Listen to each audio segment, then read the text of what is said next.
হয়ে গেল। চলে আয়।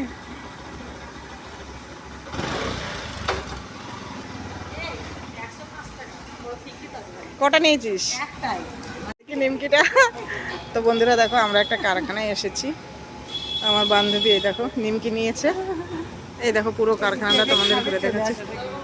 কাকে কাকে দিবি বল? তুই একা খাবি না সবাইকে দিবি? আচ্ছা, কারখানাটা তোমাদের সাথে একটু শেয়ার করি। এটা হচ্ছে আমাদের বাড়ির পাশেই। তো আমরা মাঝে মাঝে এখানে আসি, ঠিক আছে। আর এখানে কিন্তু একটা বাবা ভোলানাথের মন্দির আছে। এই দেখো, দেখেছো বাবা ভোলানাথ আছে। তো চলো আমরা এখন বাড়ি ফিরে যাচ্ছি। সবাই ভালো থেকো, সুস্থ থেকো। জয় বাবা ভোলানাথ। তুমি আমার জন্য দাঁড়িয়ে আছো, গেট খুলবে? তো চলো টাটা, পরের ভিডিও দেখা হবে। বাড়ি যাচ্ছি।